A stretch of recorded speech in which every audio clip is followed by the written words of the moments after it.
আপনাদের আবার সবাইকে স্বাগত জানাচ্ছি আমাদের আজকের কেস ক্লাসে। আজকে দুটো খুব ইম্পর্টেন্ট কেস, একটা হচ্ছে প্রোলাপস আর একটা হচ্ছে ভিপিএম। তাহলে কেসটা একটু লেকচারের চেয়ে কিছু কিছু ক্ষেত্রে ডিফারেন্ট, মেজর জিনিস আমি আপনাদের লেকচারে ডিসকাস করছি। আর কেস এখন হচ্ছে ওগুলোকে কেস ওয়াইজ ভাবে আসবে বা কিভাবে কি করতে হবে সেটা আমি ডিসকাস করব। আচ্ছা, তাহলে একটা পেশেন্ট আপনার কাছে মানে কিরকম, আমাদের প্রোলাপসের কেসটা কিভাবে থাকে এবং আপনি একটা প্রোলাপসের কেসকে কিভাবে গোছাবেন।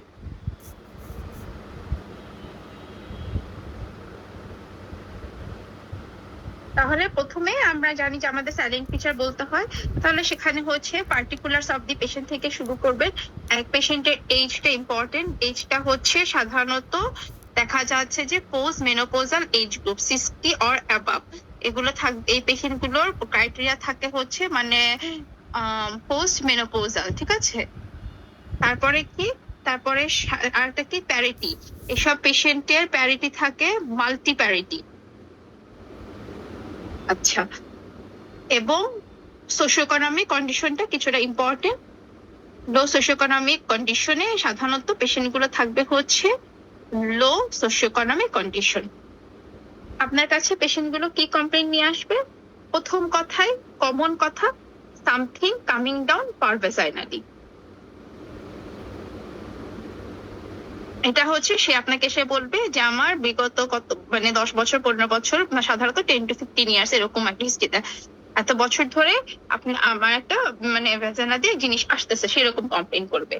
এবং একই সাথে সে আর কি কি কমপ্লেন করতে পারে, একটা করতে পারে হচ্ছে তার ডিফিকাল্টি ইন মিকচুরেশন, এটার একটা টাইম ডিউরেশন থাকবে, সাধারণত এটা 10 বছর, এটা থাকবে হচ্ছে 5 to 6 ইয়ার্স, এটা থাকতে পারে। অথবা তার থাকতে পারে ভেজাইনাল ডিসচার্জ এন্ড ব্লিডিং, মানে ডিকুবিটাস আলসার নিয়ে সে আসতে পারে। এটা ডিউরেশন, ভেজাইনাল ডিসচার্জ এবং ব্লিডিং, এটার ডিউরেশন বেশি দিন হয় না, এটা হচ্ছে আপনাকে হয়তো বলবে 10 দিন 15 দিন ধরে এই কাহিনীটা হচ্ছে। এর আগেও একবার হয়েছিল, হিল হয়ে গেছে, আবার হচ্ছে। তো এটা হচ্ছে 10 দিন 15 দিনের একটা হিস্ট্রি দিবে। আচ্ছা, অথবা এমনও হতে পারে যে কিছু কিছু পেশেন্ট আরো খারাপ, মানে সে 10 দিন মানে 15 দিন বলবে না, সে আর মানে সে একেবারে দেখা যাচ্ছে যে 6 মাস 7 মাস 10 মাস ধরে এই ভেজাইনাল ডিসচার্জ নিয়ে বসে আছে। এখন যেহেতু একটু হালকা ব্লিডিং হচ্ছে তখন সে আপনার কাছে আসছে, ঠিক আছে। এগুলো থাকবে হচ্ছে বেসিক্যালি এইসব পেশেন্টের চিফ কমপ্লেইনে। আচ্ছা, দেন পেশেন্টটা আপনাদেরকে আর কি কি হিস্ট্রি দিবে, মানে এরপরে আপনি গোছাবেন। গোছাবেন কিভাবে? সে হচ্ছে কত বছর আগে, মানে সে এখন তার মানে সে কত বছর আগ পর্যন্ত, মানে 10 ইয়ার্স ব্যাক শি ওয়াজ মানে she was reasonably back, reasonably well. তারপর সে এইটার হিস্ট্রিটা গোছাতে হবে আপনার কোথায়, একেবারে তার লাস্ট ডেলিভারি থেকে, লাস্ট কনফাইনমেন্ট থেকে। সে আপনাকে এভাবে করে বলবে যে following delivery of her first baby she fell heaviness in the vagina. The condition gradually increase with her subsequent childbirth. মানে ফার্স্ট বেবি থেকে তার হচ্ছে এরকম একটা হেভিনেস ফিল করতো, পরে এটা ফলোইং চাইল্ডবার্থ তার বাড়ে। এবং গত 10 ইয়ার্সে she noticed something coming down per vagina. Initially এই প্রোলাপস পার্টটা or এই যে ডিসেন্ডেড পার্টটা only descends on straining and walking and was continuously reposited on lying down. এটা খুব কমন কথা। সে এসে বলবে যে আমার এটা এখন ডিসেন্ড করতেছে, বাট এখন আর ইয়া হচ্ছে না, ঢুকতেছে না, রিডিউস হচ্ছে না। বা আগে এক সময় এটা বের হতো যখন হাঁটাচলা করতাম বা স্ট্রেনিং এর সময় বের হতো, পরে আবার রিপোজিট হয়ে যেত। কিন্তু বিগত 5 বছর ধরে the prolapse part or the mass remains outside the interitus. At the same time, she also gave history of difficulty in micturition.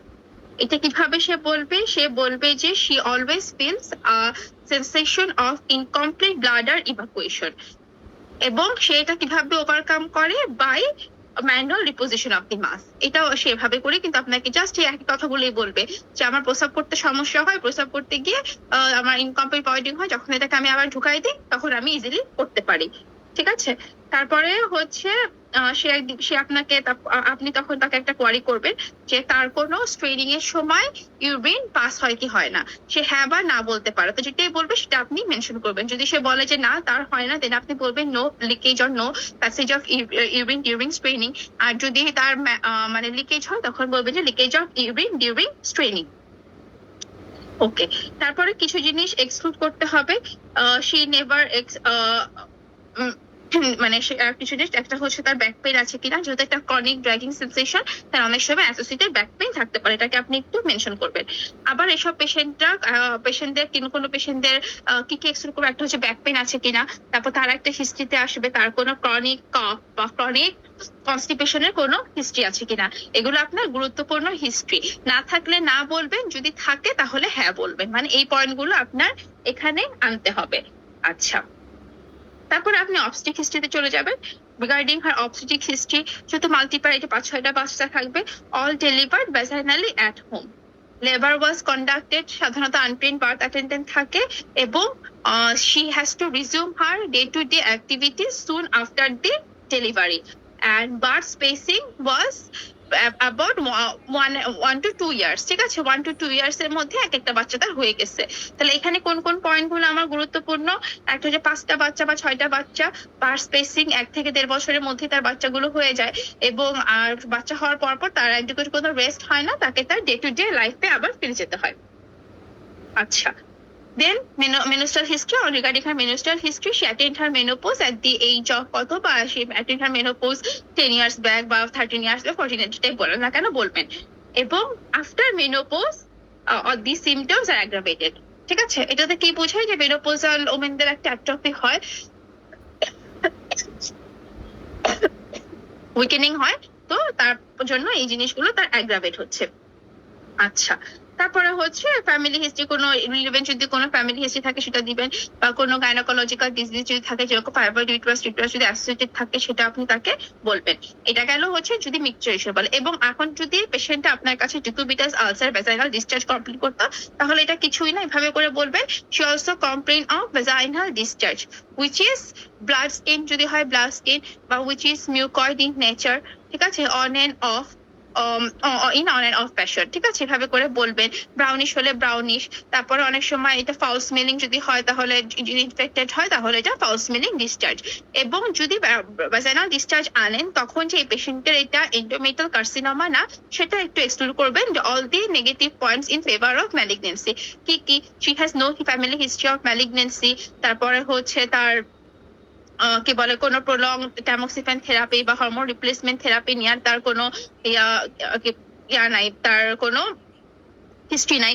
এই কথাগুলো আপনি হচ্ছে তখন একটু জাস্ট এক লাইনে যে আপনি এটা ম্যালিগনেন্সির দিকে এটা যাবে না, ইভেন তো সে ভ্যাজাইনাল ডিসচার্জ এবং ব্লিডিং বসছে, এটা আপনার খুব সম্ভবত ডিকুবিটাস আলসারই হবে, এটাকে তখন আপনি এক্সক্লুড করার জন্য ওই ম্যালিগনেন্সির কথাগুলো একটু আনবেন। আচ্ছা, আনার পরে তাকে আপনি দেন আপনি থরো এক্সামিনেশন করবেন। এক্সামিনেশনে হচ্ছে কি পাবেন, বা পালস, পিপি, টেম্পারেচার, এগুলোতে আপনি দেখবেন সব accessible lymph node, thyroid gland, যা যা দেখা সবকিছু দেখবেন, ব্রেস্ট স্ট্রেস সবকিছু দেখে আসবেন। তারপরে অ্যাবডোমেনটা হচ্ছে কিভাবে দেখবেন, অ্যাবডোমেন সফট, নন টেন্ডার, নো অ্যাবনর্মালিটি ডিটেক্টেড। ঠিক আছে, এতটুকু গিয়ে আপনি এগুলো সব বেড সাইডে শেষ করবেন। তারপরে আপনি কি করবেন, এরপরে হচ্ছে আপনার মেইন জিনিস, মানে আপনার প্রোলাপসটাকে তখন করতে হবে। সাধারণত আমরা পপ কিউব করতে হবে এখানে। তো সাধারণত আমরা যে পপ কিউবটা করি সেটা আমরা কখন করি, আমরা হচ্ছে এমটি ব্লাডারে করি। আচ্ছা, যেহেতু আপনি পরীক্ষা দিচ্ছেন, আপনার পেশেন্টকে আপনি একবার যদি আপনার পরীক্ষার আগে যদি আপনি গিয়ে বলেন যার আপনি প্রস্রাব একবার প্রস্রাব করে আসেন, তাহলে কিন্তু হবে না। হ্যাঁ, তখন টাইম একটা কনজিউমিং ব্যাপার। আর আমরা কিন্তু একই সাথে পপ কিউব যখন এক্সামিনেশন করি, একই সাথে কিন্তু আমরা পেশেন্টের স্ট্রেস ইনকন্টিনেন্স আছে কিনা সেটাও দেখি। তাহলে স্ট্রেস ইনকন্টিনেন্স এর জন্য আপনার কিন্তু পেশেন্টের মাস্ট ব্লাডার ফুল হতে হবে। তাহলে আপনি তখন কি বলবেন, কমফোর্টেবলি ফিল ব্লাডারে আপনি পপ কিউব করবেন। কমফোর্টেবলি ফিল ব্লাডার মানে কি, মানে হচ্ছে পেশেন্ট ধরেন সকালে ইভাকুয়েট করছে, তার ব্লাডারটা কিছুটা ফুল হয়েছে, বাট ওরকম এমন কোনো আর্জ নাই যে তার এখনই আবার ইউরিন ভয়েড করতে হবে। ঠিক আছে, তাহলে ফার্স্টে আপনি কি করবেন, ফার্স্টে আমি প্রথমে হচ্ছে পেশেন্টটাকে সাধারণত আমরা কি করি, মানে কয়েকটা মেজারমেন্ট নিই। মেজারমেন্টটা হচ্ছে বলতেছি আমি আগে, মানে জাস্ট স্টেপ বাই স্টেপ বলি, তারপরে আমি প্রত্যেকটা মেজারমেন্টে আবার যাব।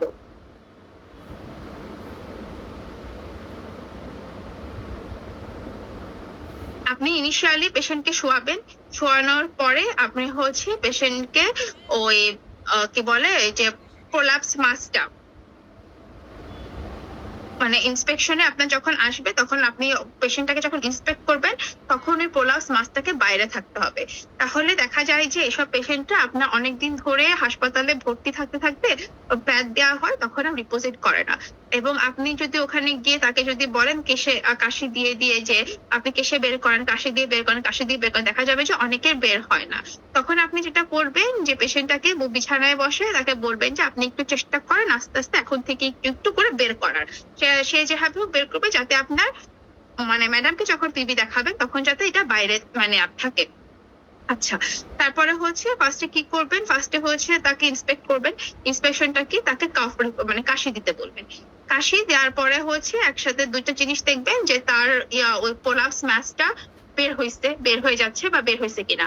বের হলো, বের হওয়ার পরে বালজিং টালজিং কোথায় আছে, যদি ডিকুবিটাস আলসার থাকে ডিকুবিটাস আলসারটা কোথায় আছে, কতটুকু এবং কোন ডিসচার্জ আছে কিনা সেটা আপনি মেনশন করবেন। তারপরে কি দেখবেন কফ রিফ্লেক্সে তার হচ্ছে স্ট্রেস ইনকন্টিনেন্স আছে কিনা। সে কাশি দিল, তার ইউরিন লিক করলো, মানে স্ট্রেস ইনকন্টিনেন্স প্রেজেন্ট। আচ্ছা, সে কাশি দেয় নাই, সে কাশি দিয়েছে স্টিল ইউরিন লিক করে নাই, মানে স্ট্রেস ইনকন্টিনেন্স নাই। এখন যেই পেশেন্টের স্ট্রেস নাই মানে এখানে কাজ শেষ, আর কিছু করতে হবে না। কিন্তু যেই পেশেন্টের কাশির সাথে ইউরিন লিক করলো সেই পেশেন্টকে তখন আপনি কি করবেন, জাস্ট দুই দিকে ইউরেথ্রাটা আছে না, মানে হাইপার মোবাইল থাকবে দেখবেন, ইউরেথ্রাটাকে জাস্ট এভাবে করে এমনি এরকম ভাবে ধরে একটু উপর দিকে লিফট করবেন। লিফট করে তাকে আবার কাশি দিতে বলবেন। এবং এবার কাশি দেওয়ার পরে যদি দেখেন যে তার ইউরিন লিক করতেছে না, মানে তার ওই যে ওই ব্লাডার নেক এবং ইউরেথ্রা আপনি এট দি লেভেল অফ দি ইউরোজেনাল ডায়াফ্রামের উপর যখন উঠাই দিচ্ছেন বা পজিশন করে দিচ্ছেন তখন সে ইউরিন লিক করতেছে না, মানে তার হাইপার মোবাইল ইউরেথ্রার জন্য তার ইউরিন লিক করতেছিল। ঠিক আছে, এখানে আপনি একই সাথে স্ট্রেস ইনকন্টিনেন্স আছে কিনা সেটা আপনি দেখে নেবেন। দেখলেন, এরপরে হচ্ছে মাসটাকে আপনি ঢুকাই দিবেন। ঢুকাই দেওয়ার পরে ওই সেম সেটআপে আপনি as a part of gynaecological examination আপনি একটা বাই ম্যানুয়াল এক্সামিনেশন করবেন।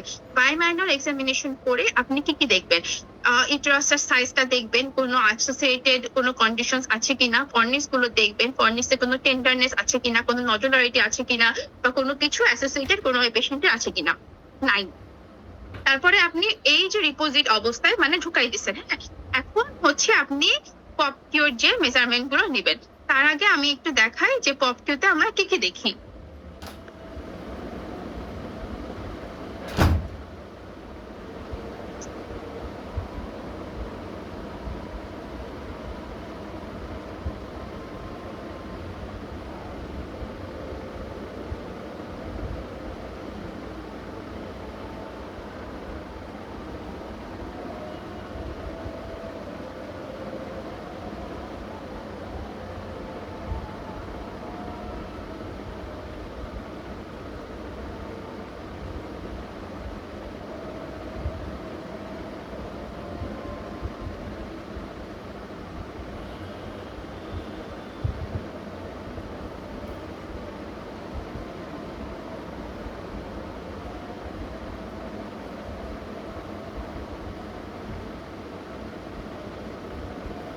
আচ্ছা, এখন এখানে দেখেন জেনিটাল হায়াটাসটা কি। জেনিটাল হায়াটাস হচ্ছে এক্সটার্নাল ইউরেথ্রাল ওরিফিস থেকে আপনার হাইমেনাল রিং ইন্টারটাস ছিল, এই ইন্টারটাসের পোস্টেরিয়র ফরচুট পর্যন্ত যতটুকু মেজারমেন্ট সেটা হচ্ছে জেনিটাল হায়াটাস। একটা নর্মাল পেশেন্টের জেনিটাল হায়াটাস থাকে হচ্ছে 2। আচ্ছা, তারপরে আপনি কি করবেন, মানে নর্মাল পেশেন্টের। আর পেরিনিয়াল বডির মেজারমেন্টটা কি, পেরিনিয়াল বডির মেজারমেন্ট হচ্ছে পোস্টেরিয়র ফরচুট থেকে অ্যানাল স্ফিংক্টার পর্যন্ত বা অ্যানাল অরিফিস পর্যন্ত যতটুকু সেটা হচ্ছে পেরিনিয়াল বডি। একটা নর্মাল পেশেন্টের পেরিনিয়াল বডি থাকে 3। আর একটা হচ্ছে টিবিএল। টিবিএলটাকে রিপোজিট অবস্থায় আপনি পুরা লেন্থ অফ ঢুকা একটা ঢুকাই, ধরেন এই যে আপনার যদি এটা হয় ভ্যাজাইনা, আপনি হচ্ছে এভাবে করে একটা ঢুকাবেন, ঢুকাই যে কতটুকু যায় কতটুকু মেজার করবেন, এটা হচ্ছে টিবিএল। সাধারণত থাকে হচ্ছে 8 অথবা 10, এটা হচ্ছে নর্মাল। এখন আপনার পেশেন্টকে আপনি কি করবেন, মাসটা আপনি ঢুকাবেন। ঢুকাই প্রথমে আপনি কি পয়েন্ট আগে নিবেন। একটা হচ্ছে জেনিটাল হায়াটাস মাপবেন। জেনিটাল হায়াটাসটাকে আপনার পেশেন্টের এক্সটার্নাল ইউরেথ্রাল ওরিফিস থেকে পোস্টেরিয়র ফরচুট পর্যন্ত তার কত। তো যদি যে পেশেন্টের প্রোলাপস থাকে সেই পেশেন্টের জেনিটাল হায়াটাস সাধারণত বড় হয়ে যায়, তাহলে 4 সেন্টিমিটার হয়ে গেল। ঠিক আছে, পেরিনিয়াল বডি কি হয়, যে পেশেন্টের প্রোলাপস থাকে সেই পেশেন্টের পেরিনিয়াল বডি ছোট হয়ে যায়। তাহলে আপনি এখানে কি করবেন, পোস্টিরিয়র ফরসিট থেকে আপনি যদি অ্যানাল অরিফিস পর্যন্ত দেখেন সেটা থাকার কথা ছিল 3, কিন্তু আপনি আপনার পেশেন্টের পাচ্ছেন 2। এবং টিভিএল আপনি আপনার পেশেন্টের কি পাইলেন 8 বা 10, যেটাই পাইছেন। ঠিক আছে, এগুলো সবগুলো কখন দেখবেন, আপনার প্রোলাপস মাসটা যখন এরকম মানে রিপোজিট করা থাকবে তখন কিন্তু আপনি দেখবেন। ঠিক আছে, দেন আপনার কি হবে, এখন আপনি কয়টা ফিক্স পয়েন্ট নেবেন। ফিক্স পয়েন্টের মধ্যে আমি কি নিব, আমি এ এবং এপি মেজার করার জন্য ফিক্স পয়েন্ট নিব। এ এবং এপি মেজার করব কিভাবে, আপনার একটা প্রোলাপস মানে মাসটাকে আপনি রিপোজিট করলেন, রিপোজিট করার পরে একটা ফিক্স পয়েন্ট নেবেন, যেটা হচ্ছে 3 সেন্টিমিটার ইনসাইড দি ভ্যাজাইনা। ভ্যাজাইনার ভিতরে 3 সেন্টিমিটার, এবং এটা কত থেকে, হাইমেনাল রিং থেকে। এটা ধরেন যদি আমি বলি হাইমেনাল রিং, তাহলে 3 সেন্টিমিটার ইনসাইড দি ভ্যাজাইনা, মানে এই পয়েন্টটা হচ্ছে অ্যান্টিরিয়রলি একটা নেবেন এবং এই পয়েন্টটা পোস্টিরিয়রলি একটা নেবেন। ঠিক আছে, এটা রিপোজিট অবস্থায় দেখলেন। এবং আর কি দেখবেন, এই পয়েন্টগুলো মেজার করে তখন আপনি ফিক্স পয়েন্ট মেজার করবেন। তাহলে আপনি ডিপোজিট অবস্থায় কি দেখবেন, একটা হচ্ছে জেনিটাল হাইটাস দেখবো, পেরিনিয়াল বডি আছে কিনা পেরিনিয়াল বডি দেখবো, টিবিএল দেখবো, এ পয়েন্ট মার্ক করবো, বি এ পয়েন্ট মার্ক করবো। এগুলো সবকিছু আপনি প্রিপোজিশন অবস্থায় দেখবেন। তারপরে হচ্ছে পেশেন্টের মাসটা কাশি দিয়ে তাকে মাস বের করতে বলবেন। আপনি স্ট্রেস ইনকন্টিনেন্সটা যখন রিপোজিট করবেন, করার পরে কাশি দিবেন, কাশি দিয়ে হচ্ছে তার লিকেজ হয় কি হয় না। যদি লিকেজ হয় তাহলে স্ট্রেস ইনকন্টিনেন্স আছে, তখন তার এক্সটার্নাল ইউরেথ্রাল অরিফিসকে একটুভাবে ইলেভেট করতে বলবেন, তার মানে ওটা আর লিকেজ হবে না। আচ্ছা, আর যদি লিকেজ না হয় এটাকে কি বলে, এটাকে হচ্ছে আমরা বনিস টেস্ট বলি, বনিস টেস্ট করবেন। দেন আপনি কি করবেন, ধরেন আপনার লিকেজ আর হলো না, তখন আপনি আর বনিস টেস্ট লাগবে না, আপনি জাস্ট আপনার নেক্সট প্রসিডিউরে চলে যাবেন। তারপরে হচ্ছে পেশেন্টটাকে কাশি দিতে বলবেন, সে কাশি দিচ্ছে দিয়ে আপনার হচ্ছে এটা এরকম ভাবে বের হয়ে আসতেছে। ঠিক আছে, প্রোলাপসটা ধরেন আপনার এরকম ভাবে বের হয়ে আসলো, আর এদিকে কিন্তু আপনি অলরেডি মার্ক করে রাখছেন এ এবং এপি। তাহলে আপনি প্রোলাপস হওয়ার পরে আপনার যে পয়েন্টটাতে আপনি মার্ক করছেন সেই পয়েন্টটা নেমে আসলো। ধরেন পয়েন্টটা নেমে, আপনি এই পয়েন্টটা মার্ক করে ধরেন আপনি পয়েন্টটা এখানে নেমে আসছে, কথা বলে এখানে নেমে আসছে। যদি এখানে নেমে আসে তখন মেজারমেন্ট কিভাবে করবেন, সাধারণত আমরা হাইমেনাল রিং থেকে একটু ল্যাটারালি এরকম ভাবে ধরে এই যে এতটুকু একটা মানে এতটুকু যতটুকু পয়েন্ট বের ততটুকু একটা মেজারমেন্ট নিব। এটা হবে হচ্ছে আপনার এ। তাহলে ধরেন আপনার পেশেন্টের এ হচ্ছে +2, যেহেতু এটা ভ্যাজাইনার ভিতর থেকে বের হয়ে আসছে সেহেতু এটা হচ্ছে আপনার +2। দেন আপনার বিএ মানে কি, যেটা সবচেয়ে বাল্জ বা সিস্টোসিলের সবচেয়ে বাল্জ পয়েন্ট, মোস্ট ডিপেন্ডেন্ট পয়েন্ট। মানে ধরেন আপনার এখানে যদি সিস্টোসিল থাকে তাহলে এটা ধরেন সবচেয়ে বাল্জ পয়েন্ট, তখন আপনি আবার এরকম ভাবে এতটুকু আপনি আবার একটা মাপ নেবেন, সেটা হচ্ছে আপনার বিএ ধরেন হচ্ছে আপনার +4 সেন্টিমিটার। আর হচ্ছে এটা আপনার সার্ভিক্স, তাহলে সার্ভিক্সের লেন্থটা আপনি এখান থেকে আবার এতটুকু নেবেন, এটা আপনার ধরেন 5 সেন্টিমিটার। এটা গেল হচ্ছে আপনার অ্যান্টেরিয়র ওয়ালের ক্ষেত্রে। ঠিক একই রকম ভাবে পোস্টেরিয়র ওয়ালে দেখবেন, এই যে পয়েন্টের ভিতরে মার্ক করছেন সেটা কাশির সাথে আপনার এখানে বের হয়ে আসছে, তাহলে আপনি আবার এক্সটার্নাল মানে একটু ল্যাটারালি হাইমেনাল রিং থেকে এখানে মাপ নেবেন। এপি আপনার ভিতরেও থাকতে পারে বাইরেও থাকতে পারে। যদি ভিতরে থাকে তাহলে এটা আপনার ধরেন আপনার এপি আছে এবং এটা -1 জাস্ট ডিসেন্ড করছে, হ্যাঁ -1 ভিতরে এবং 1 সেন্টিমিটার, তাহলে -1। বিপি হচ্ছে আপনার এখানে একটা ছোট্ট একটা বাল্জ দেখতেছেন, লেক্টোসিলের একটা বাল্জ অল্প একটু, এটা হচ্ছে আপনার মোস্ট ডিপেন্ডেন্ট পার্ট, সেটাকে আপনি আবার এখান থেকে হাইমেনাল রিং থেকে এভাবে করে মাপবেন, এটা হচ্ছে বিপি হচ্ছে আপনার পেশেন্টের ধরেন +2 যেহেতু বাইরে। আর একটা হচ্ছে ডি হচ্ছে আপনার ফর্নিক্স। এই ফর্নিক্সটা আপনি মাপলেন, ফর্নিক্স যদি ভিতরেই থাকে তো ফর্নিক্সটা মাপার পরে আপনার আসলে হচ্ছে 4 -4। এটা হচ্ছে আপনি ওভারঅল এটা পাইছেন। পাওয়ার পরে এখন আপনাকে স্টেজিং এ আসতে হবে। তাহলে স্টেজিংটা আমরা একটু জানি, কিভাবে আমরা স্টেজ করব পপকেও।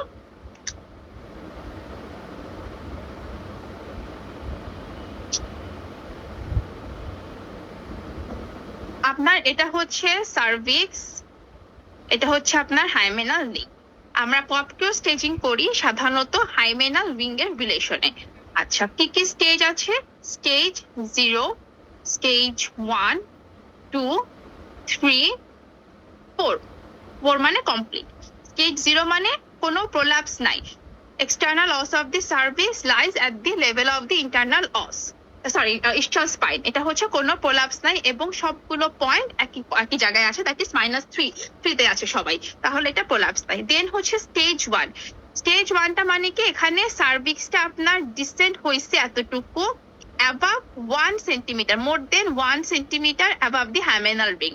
এটা যদি আমি ধরি 1 সেন্টিমিটার, এটা হচ্ছে 1 সেন্টিমিটার, তাহলে মোর than 1 centimetre above the hymenal ring. এখানে এক্সটার্নাল অস ডিসেন্স, বাট কতটুকু, মোর than 1 centimetre above the hymenal ring. ঠিক আছে, আপনি কাউন্ট দিলেন ভিতরে, দেওয়ার পর দেখতেছেন যে হ্যামেনাল রিং এর উপরে আছে কিন্তু 1 সেন্টিমিটার অ্যাবাভ। এটা হবে হচ্ছে আপনার স্টেজ 1। ঠিক আছে, তারপরে কি স্টেজ 2। স্টেজ 2 কি 1 centimetre above and 1 centimetre below the hymenal ring. এই পুরা জায়গাটা জুড়ে হচ্ছে আপনার স্টেজ 2। দেন হচ্ছে স্টেজ 3। স্টেজ 3 কি মোর than 1 centimetre below the hymenal ring. এই হ্যামেনাল রিং এর নিচে আপনার মোর দেন 1 সেন্টিমিটার, মানে এই লেভেলে। এটা হচ্ছে আপনার স্টেজ 3। আর স্টেজ 4 হচ্ছে কমপ্লিট। এখন কথা হচ্ছে স্টেজ 3, মোর দেন 1 সেন্টিমিটার। আপনার যদি +5 হয় সেটাও হচ্ছে মোর দেন 1 সেন্টিমিটার, +11 হয় বা +10 হয় সেটাও হচ্ছে 1 সেন্টিমিটার। তাহলে আমি কতটুকু ধরবো? এটা ধরার একটা সূত্র হচ্ছে কতটুকু পর্যন্ত আমার 3 হবে। টিভিএল থেকে যদি 2 বাদ দিয়ে যেই সংখ্যাটা আসবে ততটুকু পর্যন্ত আপনার 3 হবে। তাহলে আপনার পেশেন্টের টিভিএল যদি ধরি আমি 8, আপনি টিভিএল থেকে 2 বাদ দিবেন, বাদ দেওয়ার পরে থাকবে 6। তাহলে up to 6 centimetre, up to 6 centimetre যেটা হোক না কেন সেটা হবে হচ্ছে আপনার স্টেজ 3। যখনই এটা 8 সেন্টিমিটার হবে বা 9 হবে বা 7 সেন্টিমিটার হবে, তখনই সে কিন্তু চলে যাবে স্টেজ 4 এ। ঠিক আছে, মানে চলে যাবে। ঠিক আছে, ক্লিয়ার জিনিসটা?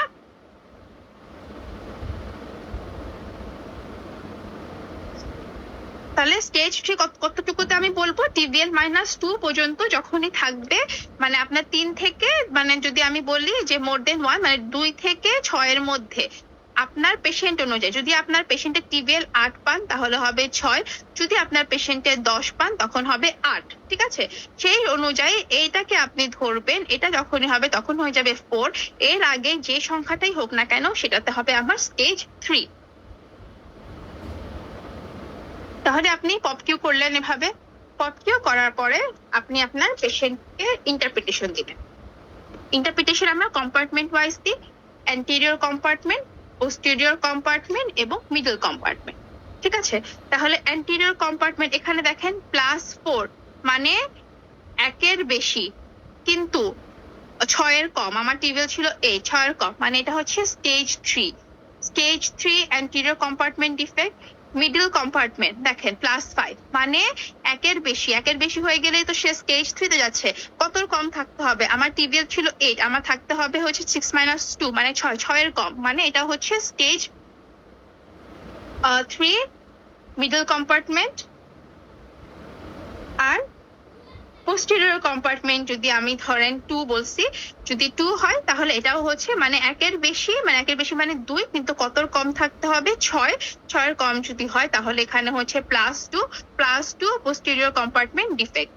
দ্যাট ইজ এখানে কি হবে? এখানে আপনার হচ্ছে অ্যান্টেরিয়র কম্পার্টমেন্ট পাইছি স্টেজ 3, মিডল স্টেজ 3 এবং পোস্টেরিয়র কম্পার্টমেন্ট হচ্ছে স্টেজ 3 প্রোলাপস। ঠিক আছে, এটা আপনার পুরো পপকিউ করে আপনি এখানে আপনার শেষ করে দিয়ে আসবেন। ঠিক আছে, আচ্ছা এখন এখানে আমার কাছে মনে হয়, মানে এখন এখানে স্টেজ 3 মানে 3 আলাদা আলাদা বলতে পারেন, অ্যান্টেরিয়র মিডল পোস্টেরিয়র করে বলতে পারেন, আর না হলে আরেক রকম ভাবে বলে, বাট আমার কাছে আইডিয়াল মনে হয় প্রত্যেকটা ওয়াইজ আলাদা করে বলা। আর এক না বলে যে যেটা সবচেয়ে বেশি হাইয়েস্ট লেভেল, ধরেন আপনার এটা 2 আসলো, এটা 2 আসলো এবং অ্যান্টেরিয়রটা আসলো আপনার 3, তখন আপনি স্টেজ 3 কম্পার্টমেন্ট ডিফেক্ট বলতে পারবেন। স্টেজ 3 বা পপকিউ স্টেজ 3, তখন আপনার আলাদা কম্পার্টমেন্ট করে বলা লাগবে না, মানে যেটা বেশি সেটা দিয়ে বলবেন। বা সেটা হচ্ছে আমার কাছে মনে হয় যে প্রত্যেকটা কম্পার্টমেন্ট যদি অ্যান্টেরিয়র, মিডল আর পোস্টেরিয়র যদি আমি আলাদা আলাদা করে বলি সেটা আমার কাছে ইজি মনে হয়। ঠিক আছে, এই গেল হচ্ছে আপনাদের পপকিউ। তারপরে আপনি পপকিউ করে আপনার এটা এই যে 4টা দেখাইছে এই 4টা ছবি এঁকে এবং স্টেজিং করে আপনি দিয়ে আসবেন, মানে পরীক্ষা খাতা, মানে এভাবে করে আপনার প্রোলাপসের কেসটা শেষ করবেন। ওকে, এখন হচ্ছে কিছু থিওরিটিক্যাল কথাবার্তায় আসি। থিওরিটিক্যাল কথাবার্তা দেন আপনাকে ম্যাডাম প্রলাপস থেকে অনেক কোশ্চেন করতে পারে। তার মধ্যে প্রথম যে কোশ্চেনটা আপনার কাছে করবে যে তুমি পপ কিউ করছো, ভালো কথা, মানে ফার্স্ট কোশ্চেনটা হবে পপ কিউ নিয়ে যত এত কথা বলতো পপ কিউ কেন করছো। তাহলে পপ কিউ কি, পপ কিউ হচ্ছে এটা একটা স্ট্যান্ডার্ডাইজ সিস্টেম এবং এটা সব জায়গায় ইন্টারন্যাশনালি অ্যাভেলেবল। পপ কিউর কিছু অ্যাডভান্টেজ থাকে, পপ কিউর কিছু ডিসঅ্যাডভান্টেজ থাকে। এর মধ্যে পপ কিউর কমন অ্যাডভান্টেজ গুলো কি, এটা হচ্ছে মোর অবজেক্টিভ, সাইট স্পেসিফিক, সাথে হচ্ছে এটা অ্যানাটমিক্যাল এবং এই সিস্টেমটা gives accurate measurement in midline of the vaginal wall. আচ্ছা, so there is less risk of mismanagement. এছাড়া কি করতে পারি, it can compare this surgical outcome, মানে আমি সার্জারির আগে কি ছিল, সার্জারির পরে কি পাচ্ছি, আমি এটা পেতে পারি। সাথে হচ্ছে এটা স্ট্যান্ডার্ডাইজ এবং it can be acceptable in everywhere and it is standard in written publications and scientific presentation, মানে সব জায়গায় এটা অ্যাকসেপ্টেবল। ডিসঅ্যাডভান্টেজ কি, ডিসঅ্যাডভান্টেজ তো একটাই যে আমরা গাইনোকোলজিস্ট এখনো মানে ওই যে কি বলে third degree, second degree, first degree বলতে, ঠিক আছে, এখনো আমরা নট ওয়েল অ্যাকাস্টম বা ওয়েল অ্যাকোয়েন্টেড উইথ ইট। এবং পেশেন্টের সাথে সাথে পজিশন চেঞ্জ হতে পারে। সাথে হচ্ছে ইট নিডস মোর ট্রেনিং, বা যত বেশি প্র্যাকটিস করবে তা তত বেশি ভালো হবে। তাহলে এখান থেকে আপনার পপকিউর কোশ্চেন হতে পারে একটা। নেক্সট আপনাকে কোশ্চেন করবে যে ঠিক আছে তুমি প্রোলাপস বলছো, প্রোলাপস কয় রকমের আছে। প্রোলাপস হচ্ছে আমরা জানি কি কি হতে পারে, একটা ইউটেরাইন প্রোলাপস, একটা ভ্যাজাইনাল প্রোলাপস। আচ্ছা, ভ্যাজাইনাল প্রোলাপস গুলো আবার হচ্ছে অ্যান্টেরিয়র ওয়াল এবং পোস্টেরিয়র ওয়াল ধরে হয়। অ্যান্টেরিয়র ওয়ালে কি হতে পারে, অ্যান্টেরিয়র ওয়ালে হচ্ছে আপার টু থার্ডে হয় হচ্ছে তার সিস্টোসিল, লোয়ার ওয়ান থার্ডে হয় হচ্ছে ইউরেথ্রোসিল, ঠিক আছে, এটা হচ্ছে অ্যান্টেরিয়র। আর পোস্টেরিয়রলি কি হয়, পোস্টেরিয়রলি হচ্ছে upper one third, middle one third, lower one third. আপারে আপনার কি এন্টারোসিল,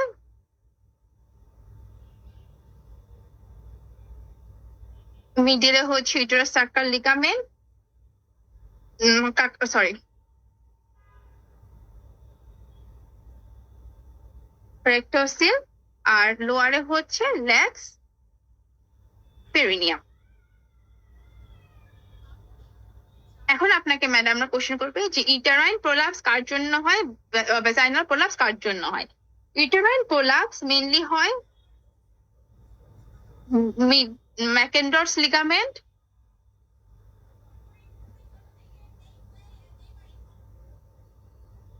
আর হচ্ছে ইটেরো স্যাক্রাল লিগামেন্টের জন্য।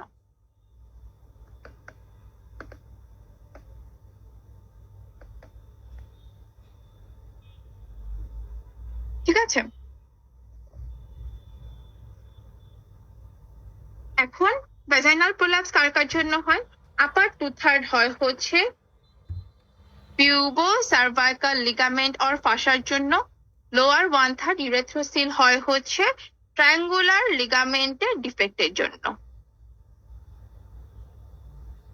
সাথে হচ্ছে আপনি যদি পোস্টেরিয়র কম্পার্টমেন্টে আসেন, আপার ওয়ান থার্ড এন্টারোসিল কার জন্য হয়, ইন্টেরোস্যাক্রাল লিগামেন্টের জন্য, মিডিল ওয়ান থার্ড রেক্টোসিল কার জন্য হচ্ছে রেক্টো ভ্যাজাইনাল ফাসার জন্য, আর ফাসার জন্য, আর হচ্ছে লেক্স পেরিনিয়াম কার জন্য হয়, ইউরোজেনিটাল ডায়াফ্রাম, পেরিনিয়াল বডি, আর লেভেটর অ্যানাই। তাহলে এটার জন্য হয়। এবং এখান থেকে আরেকটা কোশ্চেন তাহলে আপনাকে বলবে তাহলে বায়োকেমিক্যাল সাপোর্ট কি, এটা যেহেতু পারছেন তার মানে আপনাকে এখন বায়োকেমিক্যাল সাপোর্ট অফ দি ইউটেরাসও পারতে হবে, মানে ইউটেরাস এন্ড ভ্যাজাইনা। বায়োকেমিক্যাল সাপোর্টটা হচ্ছে 3টা লেভেলে ভাগ করা হয়, লেভেল 1, 2 and 3।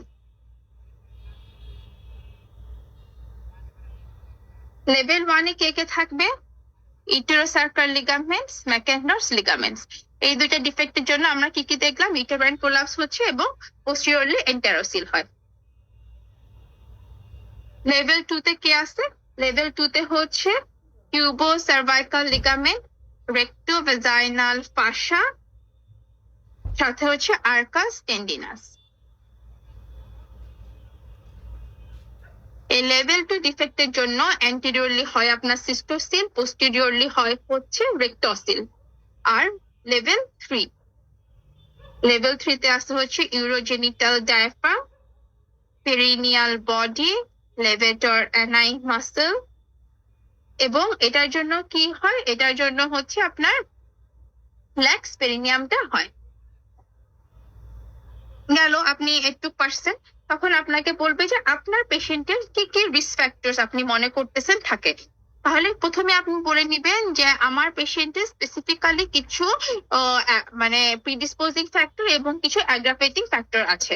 তাহলে কি কি আছে আপনার পেশেন্টের ক্ষেত্রে? আপনার প্রিডিসপোজিং ফ্যাক্টর কি থাকতেছে? প্রিডিসপোজিং হচ্ছে she is a multiparous woman, her parity is 5 and there is birth spacing is very less, so there is repeated trauma of the supporting structures during delivery. এটা গেল হচ্ছে আপনার প্রাইম জিনিস। তারপর আর কি, আর এটা গেল সবচেয়ে মানে প্রিডিসপোজিং ফ্যাক্টরের মধ্যে একটা বলতে হয়, এটা হচ্ছে আপনার এটাই। আর অ্যাগ্রাভেটিং ফ্যাক্টর আপনার পেশেন্টের জন্য কি? আপনার পেশেন্ট হচ্ছে my patient is a post menopausal women, so due to estrogen deficiency there is weakening of the supporting structure which may aggravate prolapse. আচ্ছা, তারপরে আর কি কি হতে পারে? তারপরে আপনার যদি আপনার পেশেন্টের যদি সিওপিডি থাকে বা কনস্টিপেশন থাকে, এগুলো বলবেন।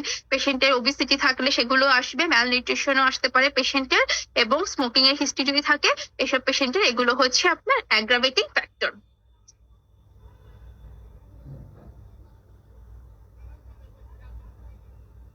তাহলে আপনি হচ্ছে প্রোলাপস বলতেছেন, তাহলে আপনার পেশেন্টের কি কি ধরনের কমপ্লিকেশনস থাকবে। নেক্সট, আপনার যেহেতু ঢুকে গেছেন পড়াশোনা মানে মেইন আর্টে, পরে আপনি সিমটমস আগে ডিসকাস করছেন, আপনার পেশেন্টের অ্যাগ্রাভেটিং ফ্যাক্টর আর প্রিডিসপোজিং ফ্যাক্টর বলছেন, তারপর হচ্ছে কি কি কমপ্লিকেশনস থাকবে। কমপ্লিকেশনসে প্রথমে আসবে হচ্ছে ভ্যাজাইনাতে। ভ্যাজাইনাতে আমরা কি কি ধরনের চেঞ্জ পাই? ভ্যাজাইনাতে আমরা hyperkeratinization, hyperpigmentation and decubitus ulcer পাই। দেন আপনাকে ডিকুবিটাস আলসার নিয়ে ম্যাডামদের নেক্সট কোশ্চেন হয়। ডিকুবিটাস আলসারটা কি? এটা কি কোনো ইনফেক্টিভ আলসার নাকি মানে এটা কেন হচ্ছে? ডিকুবিটাস আলসারটা বেসিক্যালি এটা হচ্ছে ডিউ টু ভাস্কুলার ডিফিসিয়েন্সি বা ভাস্কুলার ইম্পেয়ারমেন্টের জন্য আমাদের মেইনলি হয়। কেন হয়? এটা যখন ডিপেন্ডেন্ট পার্টটা, মেইনলি প্রোলাপস পার্টটা যখন ইন্টারটার্স এর বাইরে থাকে, তখন সেখানে সারফেস কেরাটিনাইজেশন হয়, ক্র্যাক হচ্ছে, ইনফেকশন হয়, স্লাপিং হয়ে আলসারেশন হয়। তাহলে এটা ট্রিটমেন্ট ওকে ম্যাডাম, তখন আপনাকে বলছে অ্যান্টিবায়োটিক দিলে ভালো হয়ে যাবে কিনা? এটা ট্রিটমেন্ট কিন্তু বেসিক্যালি অ্যান্টিবায়োটিক না, এটা ট্রিটমেন্ট হচ্ছে রিপোজিশন অফ দি প্রোলাপস মাস। কি দিয়ে প্রোলাপস মাস রিপোজিট করতে পারি? আমি হচ্ছে লুব্রিকেন্ট ব্যবহার করতে পারি, হেবিটেন্ট ব্যবহার করতে পারি, অথবা পোস্ট মেনোপজাল এইজ গ্রুপে এসব পেশেন্টকে আমি এস্ট্রোজেন ক্রিম দিতে পারি। আচ্ছা, এরপরে যদি হিলিং না হয়, তখন আমার কাছে একটা অপশন থাকে, আমি ডিকুবিটাস আলসার থেকে বায়োপসি নিয়ে টেস্ট করবো। ওকে, তারপরে এখন যদি আমার ট্রিটমেন্টে আমি ডিকুবিটাস আলসার ট্রিটমেন্ট না করি, আমার ডিফিকাল্টি হতে পারে ডিউরিং সার্জারি। একটা হচ্ছে difficulty in incision, difficulty in separation, excessive bleeding and poor healing, এগুলো খুব কমনলি ডিকুবিটাস আলসারে আমরা এনকাউন্টার করি। এছাড়া পেশেন্টের আর কি কি হতে পারে? সার্ভিক্সে কিছু হয়, সার্ভিক্সে হচ্ছে এলংগেশন হয়। মেইনলি কোন পার্টটা এলংগেশন হয়? Supravaginal part of the cervix is elongated. তখন নেক্সট কোশ্চেন আসবে, তাহলে ভ্যাজাইনাল পার্ট কাদের হয়? ভ্যাজাইনাল পার্টটা হচ্ছে congenital elongation of সার্ভিক্সে vaginal part হয়। ইউটেরাসে কি হয়? ইউটেরাসে হচ্ছে ইসাচুরেশন হয়, সে হচ্ছে আর ভিতরে ঢুকে নেয় এবং ফিক্সড স্ট্রাকচার হয়ে থাকে। আর ব্লাডারে কি হয়? ব্লাডারে হচ্ছে আপনার যেহেতু প্রোলাপস হচ্ছে, এখানে sharp angulation of the urethra, thereby incomplete boiling, thereby cystitis leading to hydrureter, hydronephrosis and ultimately uremia. ঠিক আছে, অনেক পেশেন্ট ইউরেমিয়ার জন্য খারাপ হয়ে যেতে পারে। রেয়ারলি এখানে কার্সিনোমা ডেভেলপ করতে পারে অন ডিকুবিটাস আলসার। আচ্ছা, তারপরে আপনার পেশেন্টের ডিডি কি?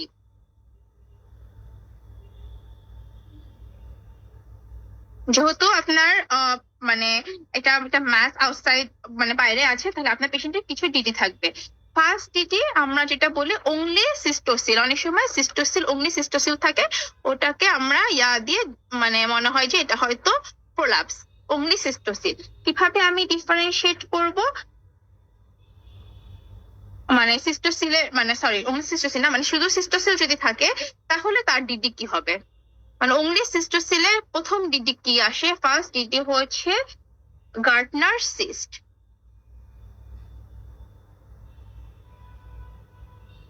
কিভাবে আমি ডিফারেন্সিয়েট করব, এখানে আপনার মানে ভ্যাজাইনাল রুবিসিটিটা লস হয়ে যাবে। প্রোলাপস মাসে কিন্তু আমরা অনেক সময় ভ্যাজাইনাল রুবিসিটিটা পাই।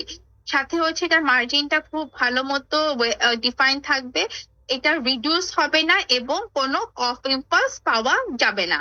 আচ্ছা, সাথে যদি আমরা পার ইউরেথ্রা দিয়ে মেটালিক ক্যাথেটার ঢুকাই, তখন at the lower the bottom of the bladder আমরা কিন্তু মানে আমরা রিচ করতে পারি না, যেহেতু এটা গার্টনার সিট, আমরা এই মাসের বটমে রিচ করতে পারি না। আচ্ছা, এখন যদি ইউটেরাইন প্রোলাপসে ডিটি কি হবে?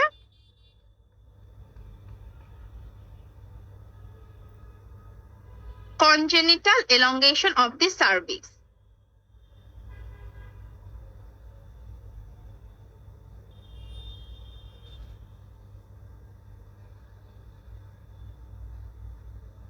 মেইনলি এটা কোন পার্টে হয়? ভ্যাজাইনাল পার্টে এলংগেট হয় এবং external os lies below the level of the ischial spine.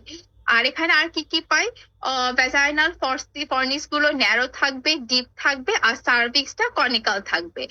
এবং ইউটেরাসের বডি কিন্তু নর্মাল পজিশন এবং সাইজ, খালি সার্ভিক্সে চেঞ্জ হবে, ইউটেরাসে কোনো চেঞ্জ হচ্ছে না। আর একটা হচ্ছে আপনার ক্রনিক ইনভার্সন।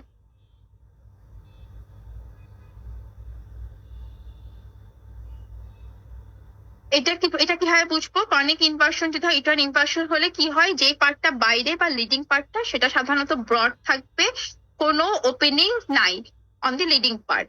আর একটা হচ্ছে আমি যদি ইন্টারনাল এক্সামিনেশন করি, তাহলে সার্ভাইকাল রিমটা আমি ফিল করতে পারি কোথায়, on the top around the mass. সাধারণত সার্ভিস থাকা হচ্ছে নিচে, কিন্তু ক্রনিক ইনভার্সনে সার্ভাইকাল রিমটা থাকবে টপে। আচ্ছা, আর রেকটাল এক্সামিনেশন করলে তখন আমি ইউটেরাইন বডি এবং absence of the uterine body আর একটা কাপলাইক ডিপ্রেশন পাবো। এন্ড লাস্ট হচ্ছে ফাইব্রয়েড পলিপ।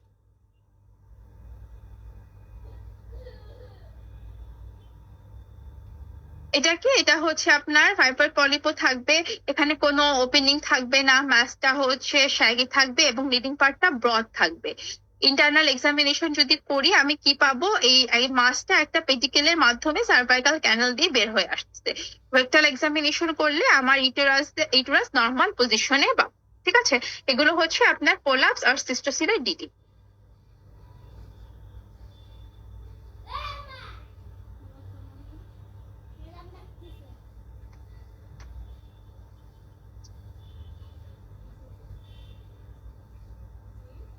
এখন ম্যাডামরা একটা পুরানো কোশ্চেন আছে ম্যাডামদের, যে আমরা তো পপটিউ করি, বা যদি আমরা সেকেন্ড বা থার্ড ডিগ্রি প্রোলাপস বলতাম, তাহলে আমি এই দুইটার মধ্যে কিভাবে ডিফারেন্সিয়েট করতাম?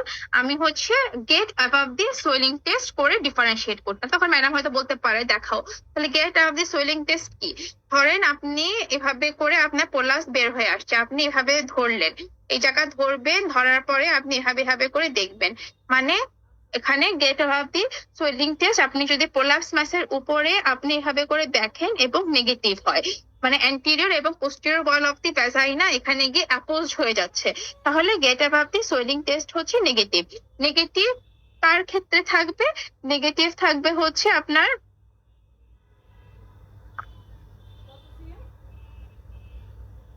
ইয়ার ক্ষেত্রে, সেকেন্ড ডিগ্রি প্রোলাপসের ক্ষেত্রে। আর থার্ড ডিগ্রি প্রোলাপসের ক্ষেত্রে আপনি ইজিলি এটা অ্যাপোজ হয়, অ্যাপোজ যখনই হয় তখন হচ্ছে পজিটিভ, মানে আপনি এই সোয়েলিং এর উপরে গিয়ে আপনি দুইটা অ্যান্টেরিয়র এবং পোস্টেরিয়র ওয়ালকে একসাথে মানে মিশাই ফেলতেছেন, কোনো এখানে ইন বিটুইন কোনো স্ট্রাকচার নাই, তাহলে এটা third degree prolapse, get above the swelling test positive. ওকে,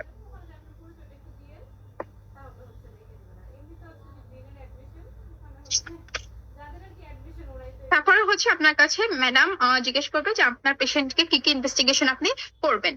ইনভেস্টিগেশনের জন্য আপনার পেশেন্টের আমাদের প্রোলাপস দেখে তখন বলবেন যে madam, although prolapse is clinically diagnosed and there is no requirement of any investigation clinically, but still I want to do some investigations for management purpose।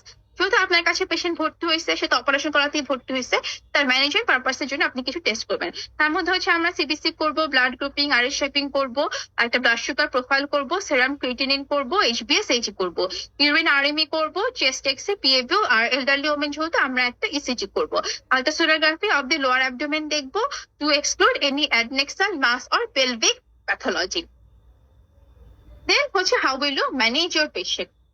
Management of collapse include হচ্ছে 3টা স্টেপে, একটা preventive, একটা হচ্ছে conservative and একটা surgery. এখন আপনি বুঝে আপনাকে আনসার দিতে হবে। আপনি এই পেশেন্টকে প্রিভেন্টিভ মেজার দিয়ে লাভ আছে আর কোনো নাই, কিন্তু আপনাকে ম্যাডাম জিজ্ঞেস করতে পারে তুমি কি পারতা কিনা প্রিভেন্ট করতে, তখন আপনি বলবেন যে হ্যাঁ ম্যাডাম আমি পেশেন্টটাকে প্রিভেন্ট করতে পারতাম। কিভাবে? যদি আমি তার অ্যাডিকুয়েট অ্যান্টিনেটাল এবং ইন্টারন্যাটাল কেয়ারকে এনশিওর করতে পারতাম, আমি যে কিছু কিছু প্র্যাকটিস আছে to avoid during normal delivery, that is not to give fundal pressure, not to have traumatic vaginal delivery, or not to premature bear down during labour, এগুলো আমি তাকে যদি এনকারেজ করতে পারতাম। তারপরে হচ্ছে তার পোস্ট নেটাল কেয়ার যদি অ্যাডিকুয়েট রাখতে পারতাম, দ্যাট ইজ আমি তাকে অ্যাডভাইস করতে পারতাম যে ফিজিক্যাল এক্সারসাইজের জন্য। তারপরে হচ্ছে ডিলেড রিজাম্পশন টু ডেইলি অ্যাক্টিভিটিস, আর একটা হচ্ছে বার্থ স্পেসিং দিতাম, এবং তার অ্যাডিকুয়েট নিউট্রিশনটা, তার যে নিউট্রিশনাল ডেফিসিয়েন্ট বা যেটা ছিল না কেন ওটা যদি আমি এনশিওর করতে পারতাম। এবং পেশেন্ট যদি ওবিস থাকে তাহলে তার ওয়েট রিডাকশনটাকে যদি ডিলে করতে পারতাম, তাহলে হয়তো আমি এই পেশেন্টকে একটা প্রিভেন্টিভ মেজার দিতে পারতাম। আচ্ছা, তাহলে আমার কাছে পেশেন্টটা আসছে 60 বছর বয়সে। এই পেশেন্টটাকে আমি বলবো নাকি যে আমি কনজারভেটিভ ম্যানেজমেন্ট দিব, আমি এটা বলতে পারবো না। ঠিক আছে, এখন যদি আপনার কাছে কোনো প্রোলাপসের পেশেন্ট, আপনার ধরেন যে পেশেন্টের পরীক্ষা দিবেন সেই পেশেন্টের বয়স যদি 45 বছর থাকে, বা ধরেন 40 বছর থাকে, বা 38ও যদি হয়, যে সে ফ্যামিলি প্ল্যানিং করতে যাচ্ছে, তখন আপনি এখানে কনজারভেটিভ অপশন বলবেন।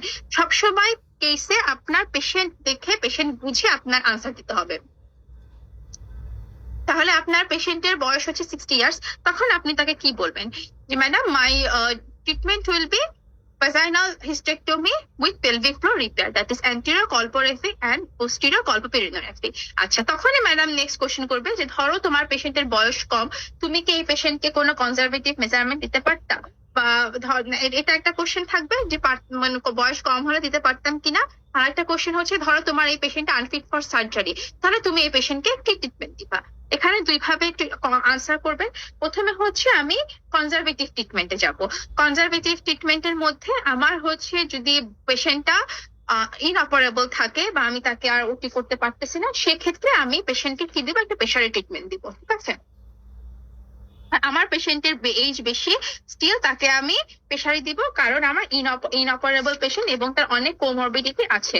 তাহলে আমার বেনিফিট হচ্ছে প্রেসারি দিলে তার সিমটমস গুলোর রিলিফ হবে, হায়াটাস জেনিটালিসটা যেহেতু স্ট্রেচ হবে, এই জন্য তার যা যা সিমটমস, যেরকম হচ্ছে কি বলে মানে ইউরিনারি ডিফিকাল্টি, ডিফিকেশন প্রবলেম, এই সবগুলো হচ্ছে আপনার প্রেসারির মাধ্যমে হবে, আপনার রিলিফ হবে। তাহলে প্রেসারের ইন্ডিকেশন কোন কোন ক্ষেত্রে? একটা তো হচ্ছে unfit comorbid patient, or patient who is waiting for surgery, এসব ক্ষেত্রে আমি প্রেসার ট্রিটমেন্ট দিই। আর কি কি কন্ডিশনে দিতে পারি? প্রেগনেন্সিতে দিতে পারি, পিপিআরএমে দিতে পারি, সাথে হচ্ছে যদি পেশেন্টের ইউরিনারি কমপ্লিকেশনসটা বেশি থাকে তখন আমরা দিই। প্রেসারে সাধারণত 3 রকম পাওয়া যায়, একটা হচ্ছে সাপোর্টিভ, একটা হচ্ছে স্প্রিং, একটা স্পেস ফিডিং। মোটামুটি সব প্রেসারই সাপোর্টিভ। তাহলে স্প্রিং মেকানিজম আমরা যেটা কমনলি ইউজ করি সেটা হচ্ছে রিং প্রেসারিটা হচ্ছে স্প্রিং মেকানিজম আছে। এটা সুবিধা কি? এটাকে আমরা সিম্পাইসিস পিউবিসের বিহাইন্ডে দিই, এবং পেশেন্ট নিজেও খুলতে পারে, নিজেও করতে পারে, এবং তার কয়তাল একটা প্রিজার্ভ থাকে। আর একটা হচ্ছে স্পেস ফিলিং, যেটা আমার ডোনারটা সাধারণত এটা লেভেটর অ্যানাই মাসল দ্বারা সাপোর্টেড থাকে, তো এই জন্য পুরো ভ্যাজাইনাটাকে এটা কভার করে ফেলে, এবং পরবর্তীতে পেশেন্টের কয়তাল একটা পসিবল হয় না। প্রেসারি দেওয়ার পরে পেশেন্টকে আমার কিছু কথা বলতে হবে, যে pessary needs to be manage every 3 to 6 months। তারপরে হচ্ছে মাঝে মাঝে পেশেন্টের ডিসচার্জ হতে পারে, ফাউলস মিলিং থাকতে পারে, অনেক সময় ব্লিডিংও হতে পারে, পেইন হতে পারে। যদি এরকম কোনো কমপ্লিকেশনস হয়, she has to come immediately. ঠিক আছে, এবং প্রেসারির এবং অনেক সময় দেখা যায় যে পোস্টমেনোপজাল সাথে যদি ফিচার্স অফ অ্যাট্রোফিক ভ্যাজানাইটিস থাকে, আমরা এইসব পেশেন্টকে এস্ট্রোজেন ক্রিমও দিয়ে দিই। আচ্ছা, এটা গেল হচ্ছে কনজারভেটিভ। এখন হচ্ছে কনজারভেটিভ কিছু সার্জারি আমরা এই পেশেন্টকে করতে পারতাম যদি পেশেন্টের এজ কম হতো। তাহলে আমার পেশেন্টের এজ কমে কি কি করতে পারি? কনজারভেটিভ সার্জারি অপশনের মধ্যে যদি আমি খালি সিস্টোসিল থাকে, তাহলে অ্যান্টেরিয়র কলপোরেপি করে দিতে পারতাম। যদি খালি আপনার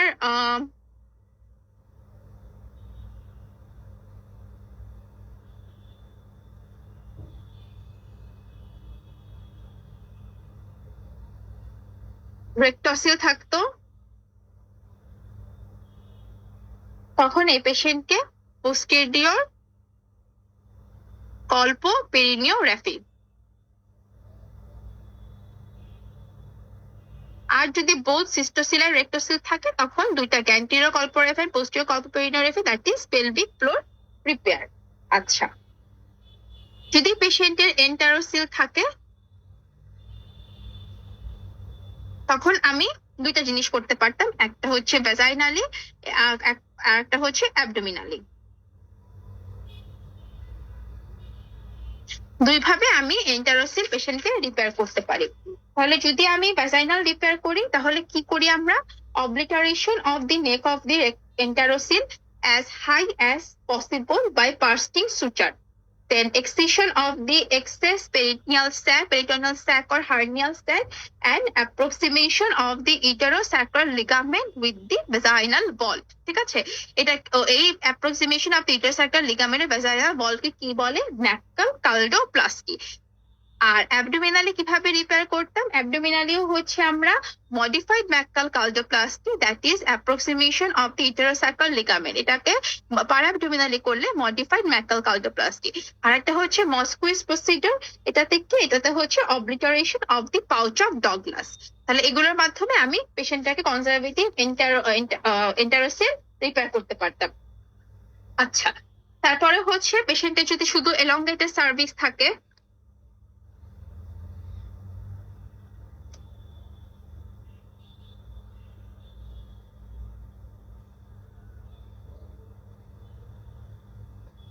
এলংগেটেড সার্ভিক্স থাকলে আমরা কি অপারেশন করি? ফদারগিল করতে পারি।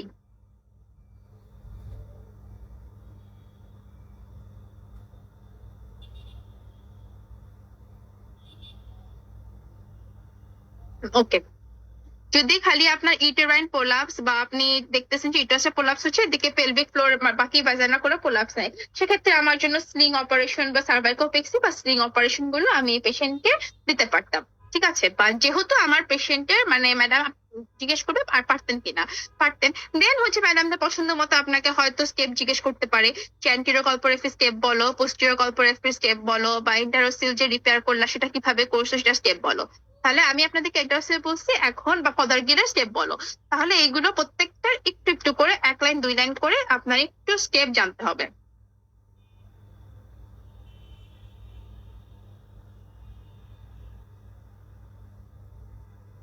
অ্যান্টেরিয়র কলপোরেফিটা আপনি কিভাবে করবেন? এটাতে হচ্ছে আপনার যে anterior portion of the relax anterior vaginal ওয়ালটাকে আমি কাটবো, যে ভ্যাজাইনাল ওয়ালটা রিল্যাক্স থাকবে সেটা আপনি কাটবেন। এবং কি ধরনের ইনসিশন এখানে ব্যবহার করবেন? আমি আইদার ইনভার্টেড টি ইনসিশন ব্যবহার করতে পারি, টিয়ার ড্রপ ইনসিশন ব্যবহার করতে পারি, অথবা সার্কামফারেন্সিয়াল ইনসিশন ব্যবহার করতে পারি। কাটলাম, কাটার পরে আমি ব্লাডারটাকে মোবিলাইজ করব এবং উপরে ধাক্কা দিয়ে উঠাই দিব। কিভাবে? By cutting vesicocervical ligament. আর bladder is permanently supported by tightening pubocervical fascia. এই প্রিন্সিপালে আমি অ্যান্টেরিয়র কলপোরেফি করতে পারি। আর পোস্টেরিয়র কল্প পেরিনোগ্রাফি কিভাবে করবেন? পোস্টেরিয়র কল্প পেরিনোগ্রাফির জন্য আপনার তিনটা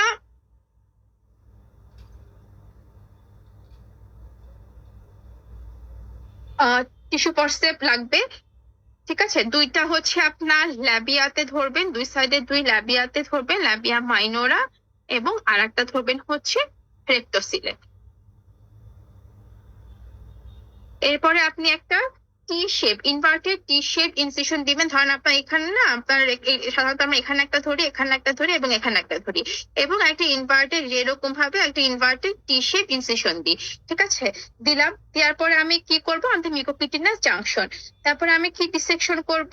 ভ্যাজাইনাল ওয়ালকে ডিসেকশন করব এবং এটাকে আমি সেপারেট করব ফ্রম দি পেরিনিয়াল বডি। কোথা থেকে কতটুকু? আপ টু প্রথম থেকে শুরু করে থার্ড অ্যালিস ফরসেপ পর্যন্ত আমি এটাকে সেপারেট করব। করার পরে যে ল্যাক্স ভ্যাজাইনাল পার্টটা থাকবে সেটাকে আমি কাট এন্ড ডিসেক্ট করব। পরে আমি প্যারারেক্টাল ফাসাকে সুচার দিব বা ইন্টারাপ্টেড সুচার। এভাবে করে আমি তারপর দিন আমি অ্যাজ ইউজুয়াল মানে এপিসোডমি রিপেয়ারের মতো বাকি পার্টটাও প্রিপেয়ার করে দিব। এটা হচ্ছে আপনার পোস্টেরিয়র কল্প পেরিনোগ্রাফি আপনি করলেন।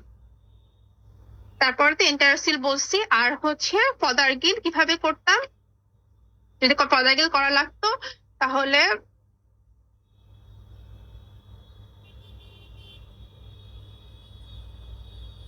প্রিলিমিনারি এই পেশেন্টকে একটা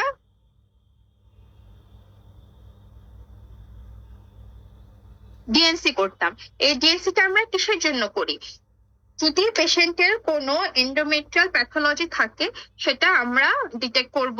তারপরে হচ্ছে সার্ভাইকাল স্টেনোসিস যদি থাকে সেটাও ডিটেক্ট করব। আর একটা হচ্ছে যে আমরা সামনে এনে যে প্লাইকেশন অফ দি পিভো সার্ভাইকাল লিগামেন্ট বা স্টার্মডট সুচার যেটা বলি, ওই সুচারটার জন্য যাতে কোনো সার্ভাইকাল অসটা ক্লোজ না হয়ে যায়, ওইটার জন্য আমরা হচ্ছে ইয়া করি, কি বলে,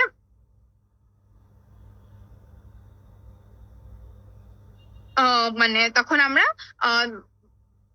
ডাইলেট করে নিই। তাহলে পেরিমাইড ডিএনসি করব, এরপরে আমি কি করব,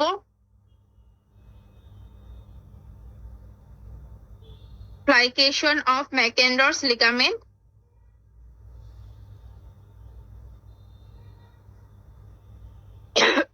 amputation of cervix, তারপর as usual anterior কল্পোরাফি, আর হচ্ছে posterior কল্পো পেরিনিও রাফি। এভাবে করে আমি আমার শেষ করলাম।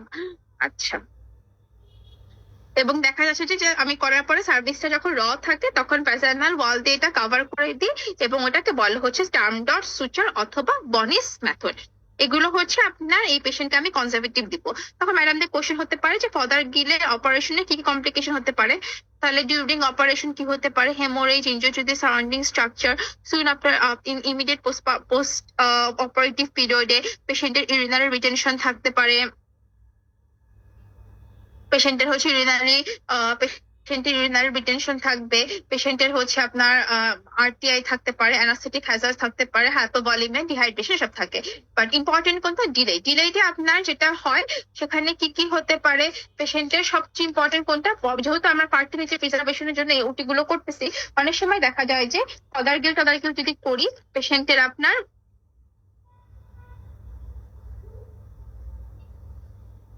নেওয়া হয়, ডিসপ্যারোনিয়া হচ্ছে, সার্ভাইকাল স্টেনোসিস হয়, হেমাটোমেট্রা হচ্ছে, ইনফার্টিলিটি, সার্ভাইকাল ইনকম্পিটেন্সি, সার্ভাইকাল ডিস্টোসিয়া এবং রিকারেন্ট অফ দি প্রোলাপস হয়।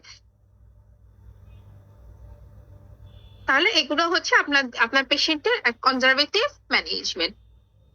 যেহেতু আপনার পেশেন্ট 60 ইয়ার্স, তাহলে আপনার পেশেন্টের জন্য অ্যাপ্রোপ্রিয়েট ট্রিটমেন্ট হচ্ছে ভ্যাজাইনাল হিস্টেক্টমি। আপনাকে তখন হচ্ছে একটু ভ্যাজাইনাল হিস্টেক্টমি নিয়ে প্রিন্সিপাল গুলো একটু জানতে হবে। সাধারণত ভ্যাজাইনাল হিস্টেক্টমিটা বলতে কি বুঝি আমরা, হচ্ছে removal of the uterus through the vaginal route. কিভাবে করব, ফার্স্টে হচ্ছে আমরা কিউ কোয়ান্টিফিকেশন করব, পেশেন্টটাকে একটা অপটিমাম হেলথ স্ট্যাটাসে নিব, নেওয়ার পরে আমি রিপেয়ার করব, মানে আমি করার পরে ফার্স্টে আমাদের যেই ইয়াটা থাকে, সিস্টোসেল যেভাবে রিপেয়ার করে সেভাবে আমরা একটা ইনভার্টেড টি ইনসিশন দিব, সেপারেট করব, ব্লাডারটাকে উঠাবো, উঠানোর পরে আমরা হচ্ছে দেন আমরা ইউটেরাসের ক্ল্যাম্প বসাবো। ক্ল্যাম্প কোন কোন লেভেলে বসাতে পারি, ফার্স্ট ক্ল্যাম্প, সেকেন্ড ক্ল্যাম্প এবং থার্ড ক্ল্যাম্প। ভ্যাজাইনাল হিস্টেক্টমির জন্য 3টা ক্ল্যাম্প আমরা নিব। তাহলে ফার্স্ট ক্ল্যাম্পটা কাকে কাকে ইনক্লুড করবে,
descending cervical artery. Second